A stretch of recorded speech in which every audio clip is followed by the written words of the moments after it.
Assalamualaikum warahmatullahi wabarakatuh.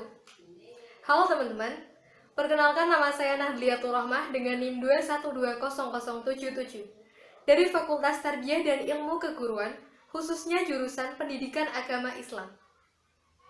Pada kesempatan kali ini, saya akan menyelesaikan tugas ujian placement test BTQ yang terdiri dari ujian praktek ibadah dan ujian praktek tilawah. Semoga video kali ini dapat bermanfaat dan bukan hanya sekedar menjadi tontonan, akan tetapi dapat memberikan tuntunan dan dapat memberikan ilmu yang bermanfaat bagi teman-teman sekalian. Selamat menyaksikan. Yang pertama, ujian praktik ibadah. Di sini saya akan mengawalinya dengan memperagakan tata cara berwudu. Sebelumnya, wudu secara bahasa artinya bersih dan indah. Sedangkan secara syarak artinya membersihkan semua anggota wudhu dari hadas kecil. Fardu wudhu ada 6. Yang pertama adalah niat. Niat wudhu, bismillahirrahmanirrahim. Nawaitul wudhu'a li raf'il hadatil aswadi fardhu lillahi ta'ala. Pelafalan niat tersebut hukumnya sunnah, sedangkan niat yang wajib itu di hati. Kemudian yang kedua adalah membasuh seluruh anggota muka. Dimulai dari tumbuhnya rambut kepala sampai ke dagu dan dari kuping kiri ke kuping kanan. Kemudian yang ketiga adalah membasuh kedua anggota tangan, mulai dari tangan sampai ke siku. Keduanya harus terkena dengan air. Selanjutnya adalah mengusap sebagian kepala. Dan selanjutnya setelah itu basuh kedua kaki sampai ke mata kaki. Dan yang terakhir adalah tertib, yang artinya urut. Tadi yang saya jelaskan adalah fardu wudu. Nah, sekarang saya akan mempraktikkan wudu beserta dengan sunah-sunahnya. Yang pertama adalah membaca bismillahirrahmanirrahim sambil membasuh kedua tangan sampai ke pergelangan tangan sebanyak 3 kali. Setelah itu, kita berkumur dengan air sebanyak 3 kali juga. Setelah berkumur, kita hirup air ke dalam hidung juga sebanyak 3 kali. Setelah itu, kita basuh muka, seluruhnya harus terkena dengan air. Nah, niat yang sesungguhnya adalah di saat kita basuh muka.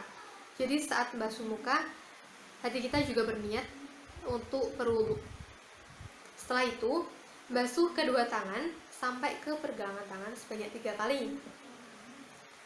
Setelah membasuh tangan, kemudian mengusap sebagian rambut di kepala. Setelah itu, kita bersihkan kedua telinga masing-masing sebanyak 3 kali. Setelah membasuh telinga, kemudian yaitu membasuh kedua kaki sampai ke mata kaki. Dan yang terakhir tertib. Setelah berwudu, kita juga diperintahkan untuk berdoa. Doa sudah wudu. Bismillahirrahmanirrahim. Asyhadu an la ilaha illallah wahdahu la syarikalah wa asyhadu anna Muhammadan abduhu wa rasuluh. Allahumma ij'alni minat tawabin waj'alni minal mutatahhirin waj'alni min ibadikas sholihin. Selanjutnya adalah mempraktikkan gerakan rukuk. Setelah selesai membaca surat, kemudian kedua tangan diangkat sampai ke telinga dan berucap Allahu Akbar. Kemudian membungkukkan badan sambil menekan lutut yang bertujuan agar antara punggung dan kepala rata. Dengan bacaan Subhana rabbiyal azimi wa bihamdi, Subhana rabbiyal azimi wa bihamdi, Subhana rabbiyal azimi wa bihamdi sebanyak 3 kali. Allahu Akbar. Subhana rabbiyal azimi wa bihamdi, Subhana rabbiyal azimi wa bihamdi, Subhana rabbiyal azimi wa bihamdi. Sami'allahu. Selanjutnya adalah memperagakan gerakan sujud. Sujud dilakukan ketika setelah melakukan gerakan i'tidal. Kemudian menempelkan dahi ke bumi sambil berdoa Subhana rabbiyal a'la wa bihamdi, Subhana rabbiyal a'la wa bihamdi, Subhana rabbiyal a'la wa bihamdi sebanyak 3 kali. Allahu Akbar. Subhana rabbiyal a'la wa bihamdi, Subhana rabbiyal a'la wa bihamdi, Subhana rabbiyal a'la wa bihamdi. Selanjutnya adalah memperagakan doa kunut. Doa kunut dibagi menjadi 3. Yang pertama adalah kunut subuh, yang kedua kunut nazilah, dan ketiga adalah kunut witir.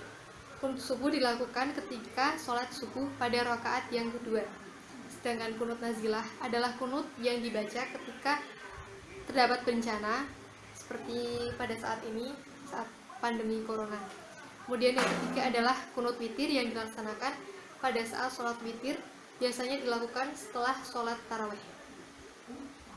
Allahumma hdini fiman hadait wa afini fiman afait wa tawallani fima tawallait wa barik li fima a'tait wa qini bi rahmatika syarra ma qadait fa innaka taqdi wa la yuqda alaik wa innahu la yadhillu man walait wa la ya'izzu man atait tabarakta rabbana wa ta'alait falakal hamdu ala ma qadait astaghfiruka wa atubu ilaik wa sallallahu ala sayyidina Muhammadin nabiyil ummi wa ala alihi wa sahbihi wa baraka sallam. Selanjutnya adalah mempraktekkan gerakan tasyahud akhir.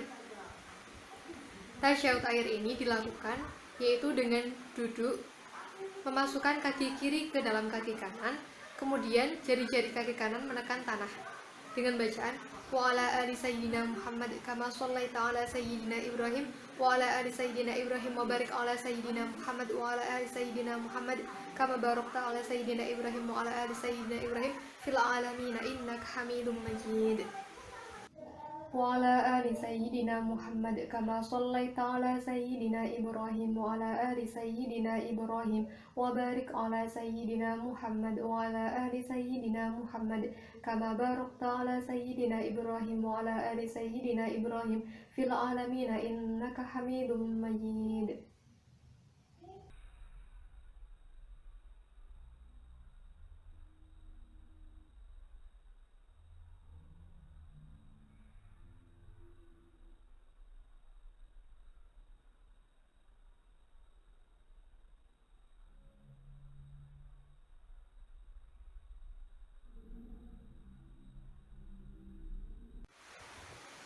Selanjutnya adalah ujian praktik tilawah.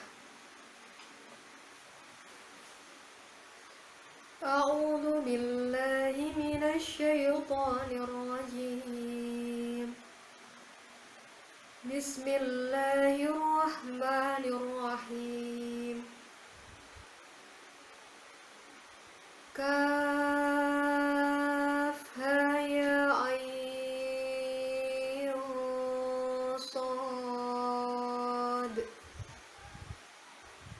Dzikru rahmati rabbika abdahu Zakaria idh nada rabbahu nidaan khafiyya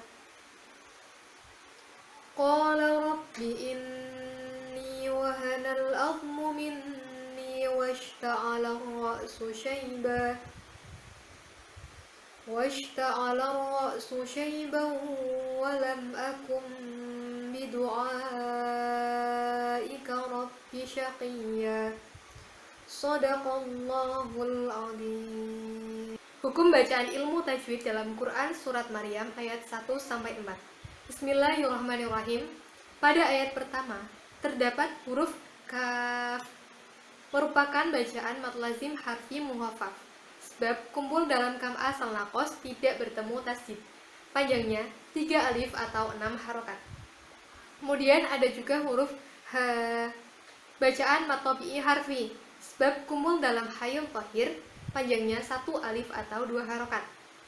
Kemudian ada juga huruf ya, merupakan bacaan mad tabi'i harfi. Panjangnya 1 alif atau 2 harokat. Kemudian ada juga huruf ain, merupakan bacaan mad lazim harfi muhafaf. Sebab kumpul dalam kam asal naqos tidak bertemu tasdid. Panjangnya sama 3 alif atau 6 harokat. Kemudian ada juga shod, merupakan bacaan mad lazim harfi muhafaf. Sebab kumpul dalam kam asal naqos tidak bertemu tasdid. Panjangnya 3 alif atau 6 harokat. Selanjutnya ayat yang kedua. Di ayat yang kedua terdapat dzikru. Ro di sini termasuk ke dalam ro tafim karena ro berharokat dhammah. Selanjutnya rahmati. Ro di sini juga termasuk ke dalam ro tafim karena ro berharokat fathah. Selanjutnya rabbika. Ro di sini juga termasuk ke dalam ro tafim karena ro berharokat fathah. Kemudian abdahu, di sini termasuk bacaan qalqalah surah karena ba mati asli. Selanjutnya abdahu, di sini termasuk ke dalam bacaan masilah qasirah karena hak dhamir muka belakangnya huruf hidup. Kemudian Zakaria, di sini termasuk ke dalam bacaan mat alif disukun karena mat bertemu huruf hidup dibaca waqaf. Selanjutnya ayat yang ketiga. Di sini terdapat iznada. Nah, di sini termasuk ke dalam bacaan mat tabi'i karena fathah diikuti dengan alif. Kemudian di sini juga termasuk ke dalam bacaan mat tabi'i karena fathah panjang. Selanjutnya robbahu. Ro di sini termasuk ke dalam bacaan ro tafhim karena ro berharokat fathah. Selanjutnya robbahu. Di sini termasuk ke dalam bacaan masilah qasirah karena hak dhamir muka belakang huruf hidup. Selanjutnya nidaan merupakan bacaan mat wajib mutasil karena mat bertemu hamzah dalam satu kalimat. Panjangnya 2,5 alif atau 5 harokat. Selanjutnya ankho. Di sini termasuk ke dalam bacaan idhar halqi sebab terdapat fathah tanwin yang bertemu dengan kho. Selanjutnya khofiyya. Di sini termasuk ke dalam bacaan mat iwad sebab pengganti fathah tanwin. Selanjutnya ayat yang keempat. Di sini terdapat qala. Di sini termasuk ke dalam bacaan mat tabi'i sebab fathah diikuti dengan alif. Selanjutnya Robbi. Ro di sini termasuk ke dalam bacaan ro tafhim sebab ro berharokat fathah. Selanjutnya ini termasuk ke dalam bacaan gunah sebab nun bertasdid. Selanjutnya wahanal almu. Bacaan al-qamariyah sebab alif lam bertemu dengan ain. Selanjutnya minni termasuk bacaan gunah sebab nun bertasdid. Selanjutnya washta'alarrah. Larrah termasuk ke dalam bacaan asyamsiyah sebab alif lam bertemu dengan ro. Selanjutnya syaibat. Syai di sini termasuk ke dalam bacaan lin sebab fathah diikuti dengan ya sukun. Selanjutnya bawah termasuk ke dalam bacaan idgham bi gunnah sebab fathah tanwin bertemu dengan wawu. Selanjutnya lam'a bacaan idhar syafawi sebab mim sukun bertemu dengan alif. Selanjutnya akumbi termasuk ke dalam bacaan iqlab sebab nun sukun bertemu dengan ba. Selanjutnya du'aika bacaan mat wajib mutasil sebab mat bertemu hamzah dalam satu kalimat. Panjangnya 2,5 alif atau 5 harokat. Selanjutnya robbi. Ro di sini termasuk ke dalam bacaan ro tafhim sebab ro berharokat fathah. Selanjutnya syaqiyya. Di sini termasuk ke dalam bacaan mat iwad sebab pengganti fathah tanwin. Sekian dari saya, terima kasih sudah menonton. Mohon maaf apabila ada kesalahan. Wassalamualaikum warahmatullahi wabarakatuh.